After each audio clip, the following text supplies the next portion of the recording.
identifies strategies, choice, and purpose.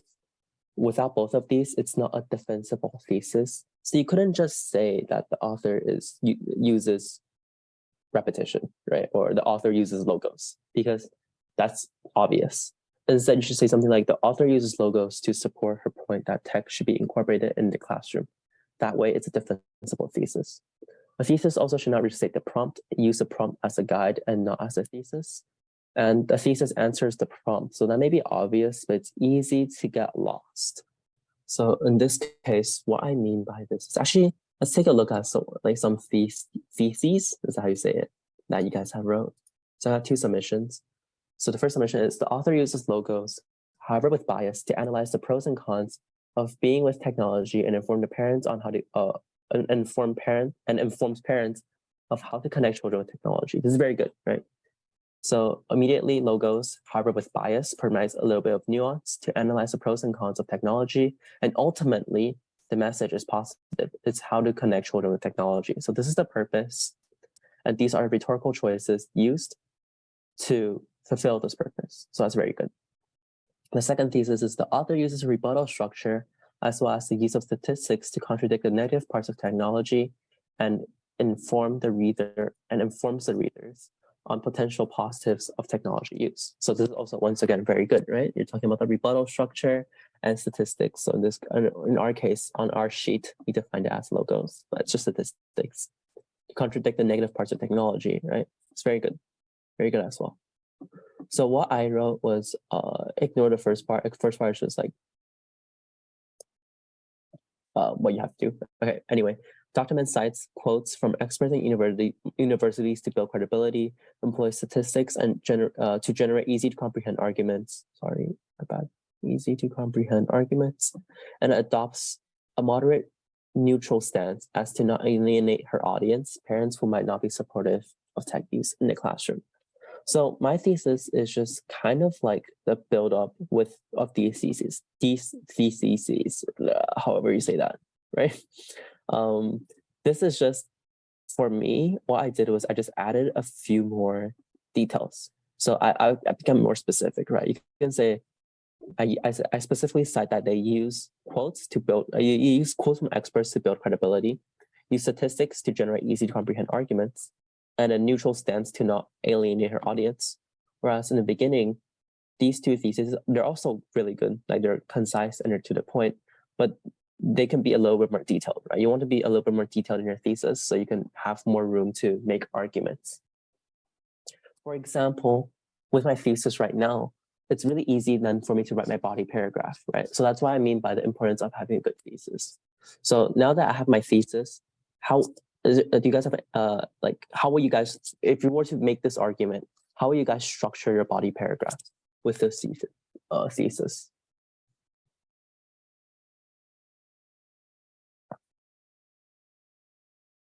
Any ideas?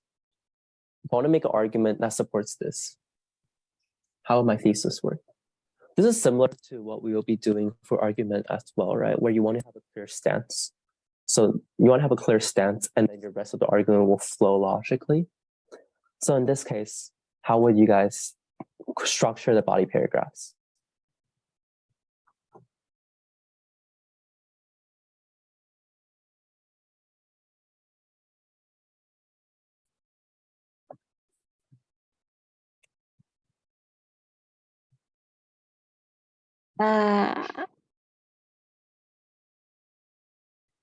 Yes.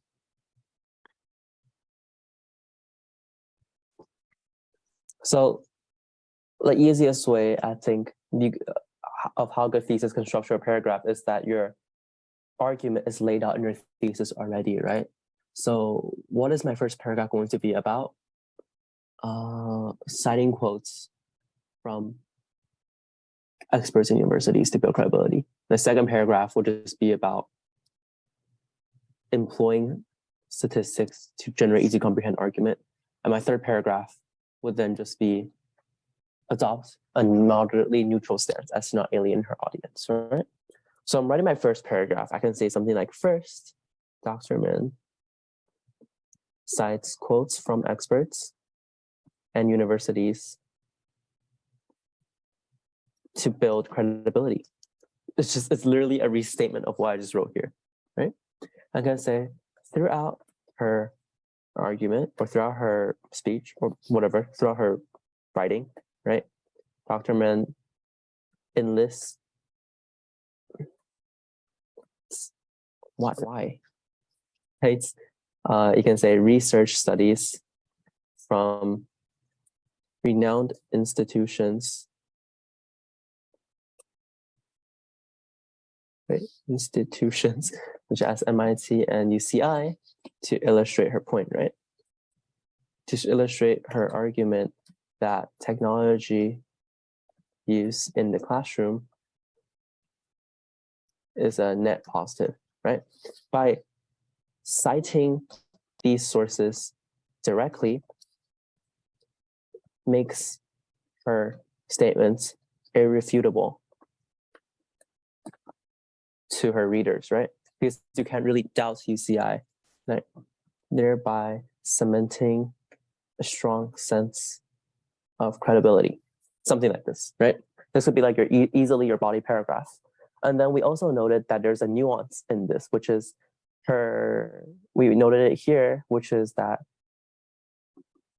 her quoting seems to be a little bit biased against people who aren't against technology, right? I'm gonna say, however, so we can add that concept here. However, right?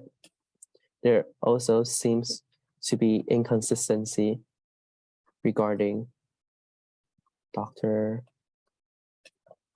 Mann's quoting, right? For instance, we can say like tech people who oppose, we actually don't need for instance, we can say people who oppose tech use in classrooms are portrayed more negatively through her quotes. For example, and then we cite the example of, oh, there are a lot of crap, right? They can say like, oh, for example, what's his name? Like Lucy or something. For example, that example, anyway, with that example here, we're gonna say forwards a much more opinionated and unsupported view compared to the research studies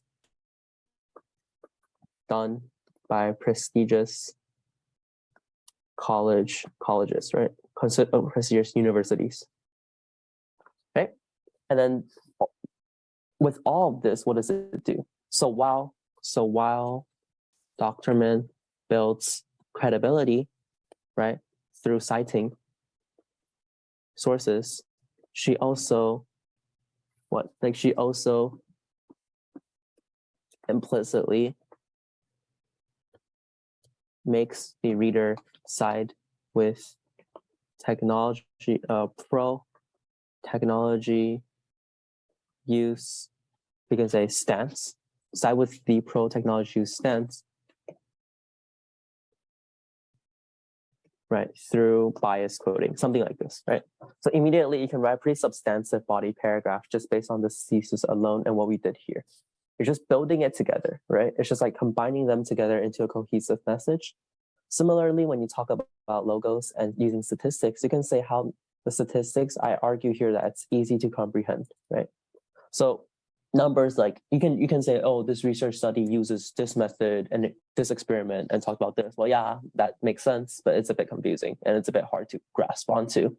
So instead, what the author does is they use numbers because we can understand numbers, right? Numbers are easy to understand. So the author cites numbers, namely, like people who read, people who like listen only retain 10%, whereas people who actually do the activity anyway, for example, iPad included, have retention up to 90%. So that's like 9 times the amount they remember if they just listen, right, in a lecture. So you can put all that evidence inside logos or inside the second clip, right, which is statistics to generate easy to comprehend arguments, by saying that the use of these numbers as a quantifiable way to measure retention makes it so that the parents who are even against this will have to concede that in some cases, tech use in classroom is actually beneficial and not distracting for students, right? So that's another thing. You can write a second paragraph all about that. Okay. And for the third paragraph, you can talk about the structure, right? So lastly, the overall structure.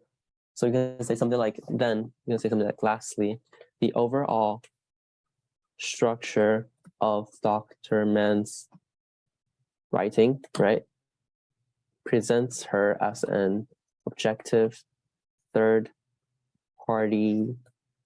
informant on the issue, right? Making it less likely for concerned parents to disregard her arguments as biased as biased, right? And then you can cite that, like, despite her overall message being pro-technology use, Dr. Mann does not present her stance outright. Instead, the first 6 paragraphs, right? 6 paragraphs as a whole could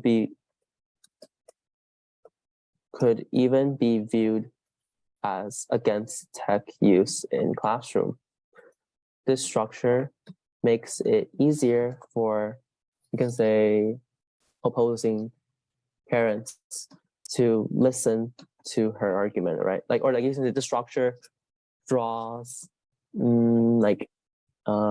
anti-tech parents in, right?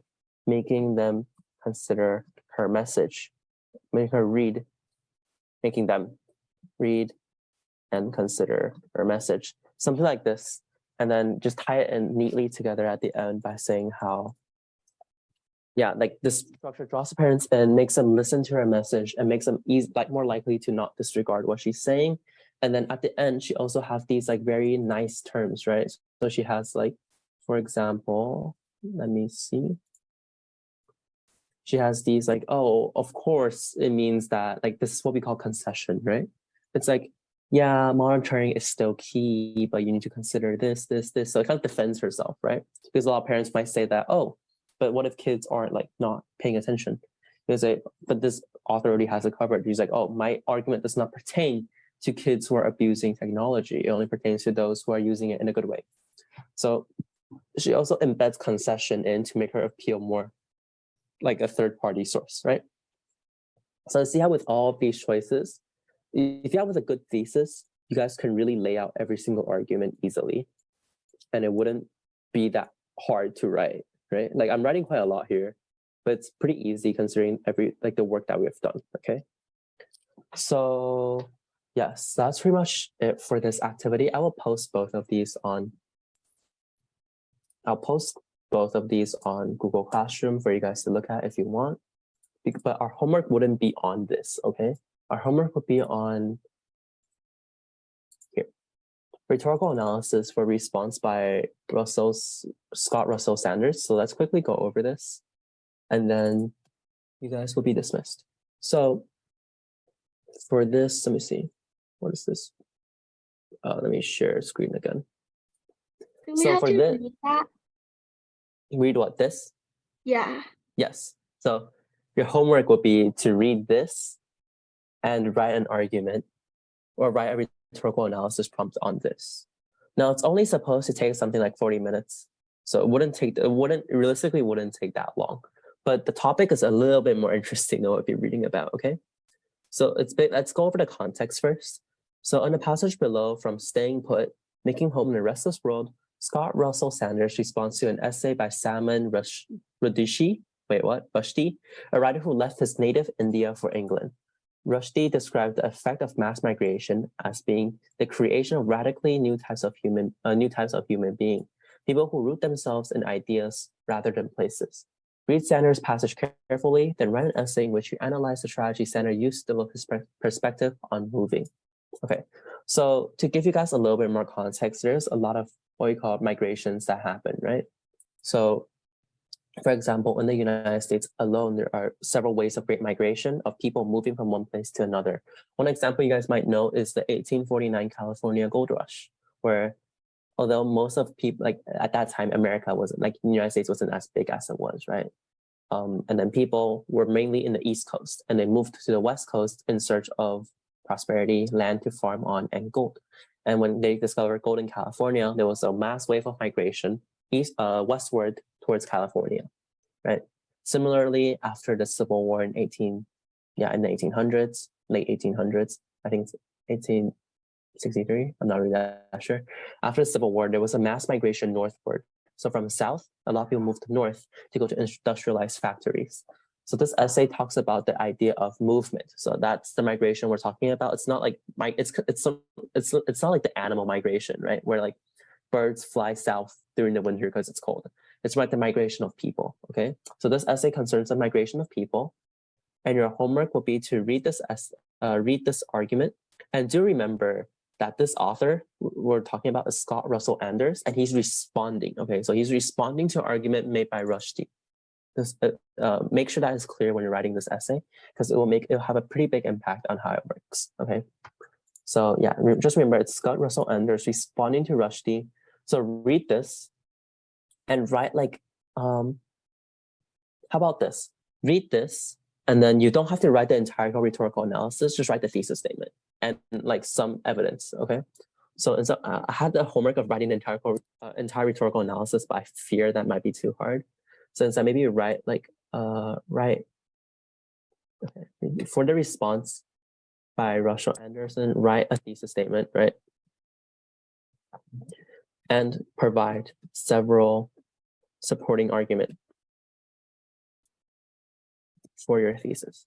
That's all you need to do. Okay, let's say like 3. So 3 evidence, 1 for 3 evidence in total. Okay.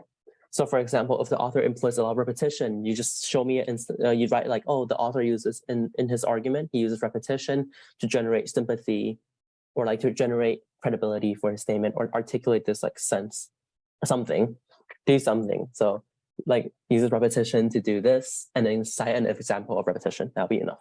Okay. So for homework, it will be similar to what we did here for the digital trap. You write out a thesis like this, and then you give me several evidence that supports the thesis. Okay. Does anyone have any question